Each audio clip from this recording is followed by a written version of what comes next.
Olá! Esse nosso encontro é baseado no caderno de estudos número 7 do projeto IENAC Turbo, elaborado pelo professor Dr. Marcelo Lessa. E hoje a gente vai mergulhar de cabeça num tema que é a base de tudo no direito civil, a classificação dos bens e, mais importante, as suas consequências práticas. Então fiquem bem ligados, porque o que parece só teoria, na verdade é o que define se um contrato é válido ou não, como um negócio deve ser feito e, claro, é um prato cheio para aquelas questões de concurso que separam os aprovados. Vamos nessa? Ok, para começar, vamos direto com uma provocação. Uma pergunta que à primeira vista parece óbvia, mas a gente sabe que no direito o óbvio nem sempre é. Dá uma olhada aí. Uma herança, que é só dinheiro, grana viva, ações, é considerada para a lei um bem imóvel. Intuitivamente todo mundo diria que não, né? Afinal, o que pode ser mais móvel do que dinheiro? Pois é, mas é exatamente aí que o direito civil mostra sua genialidade e, claro, cria uma das pegadinhas mais clássicas que existem em provas. Exato. A resposta para essa charada está numa coisa que a gente chama de ficção jurídica. Basicamente, o legislador, por uma questão de segurança, de formalidade, ele decide tratar uma coisa como se fosse outra. E olha, no caso da herança, essa ficção é poderosa. A gente está falando dos chamados bens imóveis por determinação legal. E esse é um conceito que o professor Lessa sempre bate na tecla, diz que é um verdadeiro pulo do gato para quem trabalha em cartório e para quem está focado em concurso de alto nível.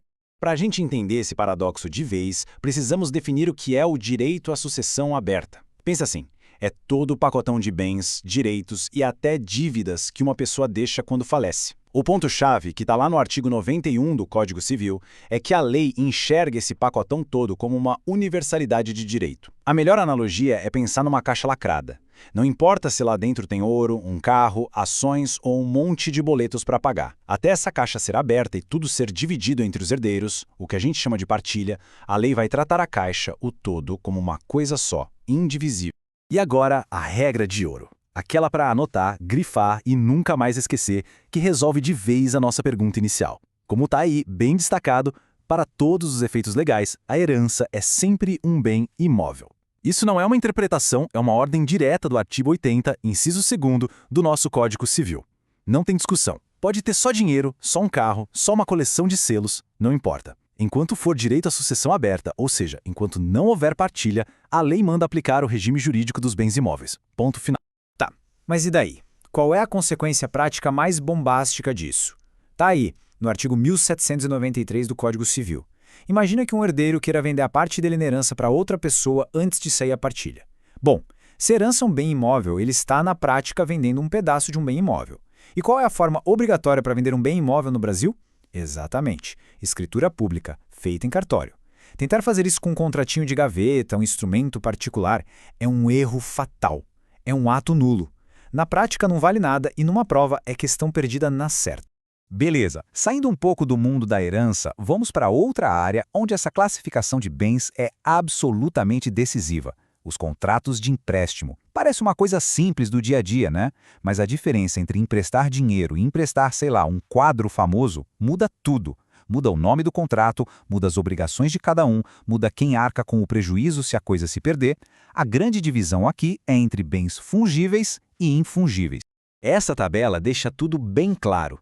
De um lado, se o bem pode ser trocado por outro igual, da mesma espécie, qualidade e quantidade, o exemplo clássico é o dinheiro, ele é fungível. O contrato para esse tipo de empréstimo é o mútuo, é um empréstimo para consumo. Nele, a propriedade da coisa passa para quem pegou emprestado.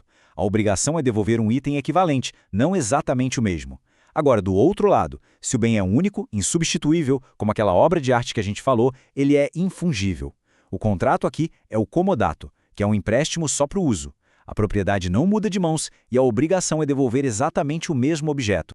E agora, atenção máxima. Chegou a hora daquela sutileza que a banca FGV simplesmente adora usar para pegar o candidato desatento. O que acontece se as partes pegam um bem que, por natureza, é consumível, tipo uma garrafa de vinho caríssima, e combinam que ela não é para beber, mas só para exibir? Esse é o famoso empréstimo ad pompam vel ostentationem, ou seja, para pompa e ostentação. Nesse caso, a vontade das partes é soberana. Ela transforma aquele bem em infungível só para aquele contrato específico.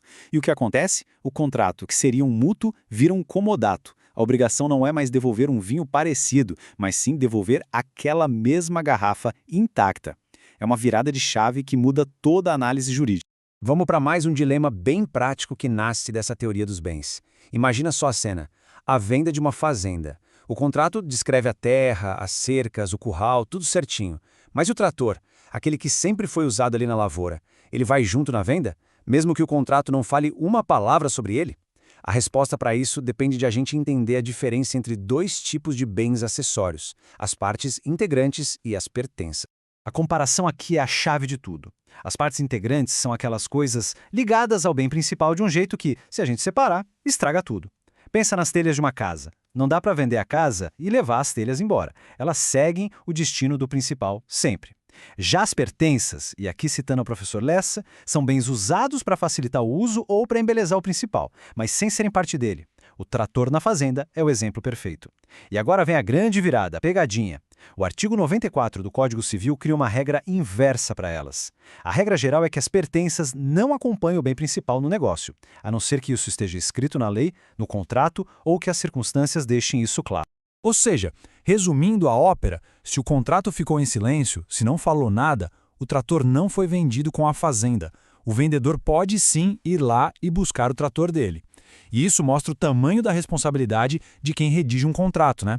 Tem que ser explícito, tem que detalhar o que entra e o que não entra no negócio para evitar uma briga judicial lá na frente. Descrever quais pertenças fazem parte do acordo é um dever básico de diligência de qualquer profissional do direito. Bom, chegamos na nossa reta final, na hora de amarrar todas essas pontas. Depois de passar por esses paradoxos e dilemas, vamos consolidar o que a gente aprendeu. Porque dominar essas classificações não é só um exercício acadêmico, não é só decoreba. É ter as ferramentas certas na mão para interpretar um contrato, para validar um negócio jurídico e, claro, para matar no peito aquelas questões que fazem toda a diferença na hora da prova. Então, vamos revisar as 3 principais armadilhas que a gente viu aqui. Primeiro, a herança imóvel. Tem que lembrar sempre, direito à sucessão aberta é bem imóvel por força de lei. E para ceder, para vender esse direito só com escritura pública. Segundo, a exceção ad pompom. A vontade das partes pode transformar um bem consumível em infungível e aí o contrato pula de mútuo para comodato. E terceiro, para fechar, a pertença independente. Lembrar da regra inversa do artigo 94. Acessórios como o trator não seguem o principal, a menos que esteja combinado. Grave bem esses 3 pontos, porque eles caem e caem muito. E para encerrar de verdade, fica uma reflexão.